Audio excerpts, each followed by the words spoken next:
अस्सलाम वालेकुम viewers, welcome to exploring पढ़ना। तो आज का हमारा डिस्कशन का टॉपिक है ग्रेनुअल एंड स्टोरेज बॉडी, जो क्लास 11 बायोलॉजी के चैप्टर नंबर 6 किंगडम मोनेरा का एक बहुत इंपॉर्टेंट टॉपिक है।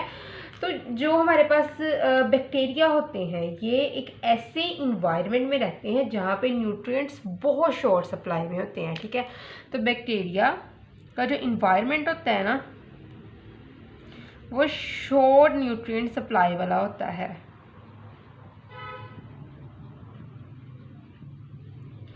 न्यूट्रिएंट सप्लाई वाला इन्वायरमेंट होता है बैक्टीरिया के पास। ठीक है, तो इसीलिए बैक्टीरिया को जो है वो एनर्जी स्टोर करने की ज़रूरत होती है कि जब भी न्यूट्रिएंट ख़त्म हो जाए तो वो उस एनर्जी को यूटिलाइज कर ले, क्योंकि वो शॉर्ट न्यूट्रिएंट है, वो ज़्यादा से ज़्यादा बैक्टीरिया उस न्यूट्रिएंट को अपने अंदर अब्जॉर्ब कर लेते हैं, अपने अंदर कैरी कर लेते हैं और मोस्ट ऑफ दी न्यूट्रिएंट को वो स्टोर कर लेते हैं, ताकि जब भी शॉर्टेज आए, बिकॉज शॉर्ट है सप्लाई की, तो जब भी शॉर्टेज आए तो वो जो स्टोर्ड न्यूट्रिएंट है इनको यूटिलाइज कर लिया जाए, बैक्टीरिया इनको यूटिलाइज कर लें। ठीक है ना, तो होता क्या है कि जो हमारे पास ये स्टोरेज मटेरियल होगा ना, ये हमारे पास सल्फर भी हो सकता है, ग्लाइकोजन भी हो सकता है। दीज आर ग्लाइकोजन,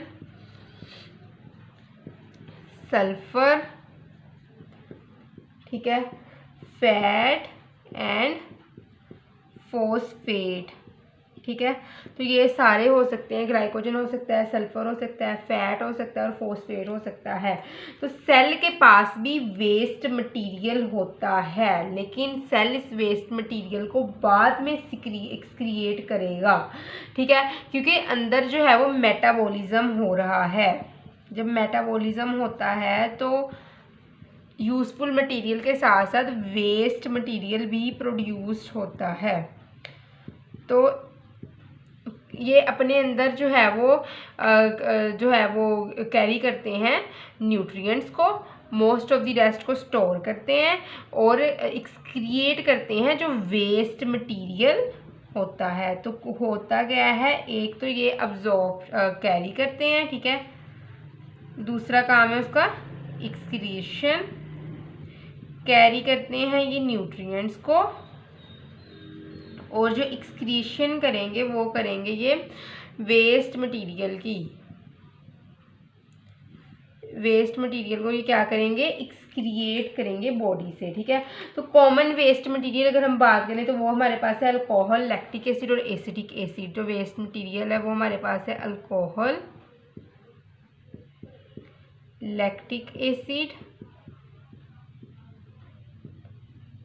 और एसिटिक एसिड। ठीक है, क्लियर। तो ग्रैनुअल्स हैं, ग्रैनुअल्स कौन से, ग्रैनुअल के अंदर ये अपने जो है वो न्यूट्रिएंट्स और वगैरह को स्टोर करते हैं। ठीक है, न्यूट्रिएंट्स के में आते हैं ग्लाइकोजन, सल्फर, फैट, फॉस्फोरस। तो ग्लाइकोजन को ये ग्रैनुअल की फॉर्म में स्टोर करते हैं और जब भी एनर्जी चाहिए होती है तो ये ग्लाइकोजन टूटती है ग्लूकोज के अंदर और एनर्जी रिलीज होती है।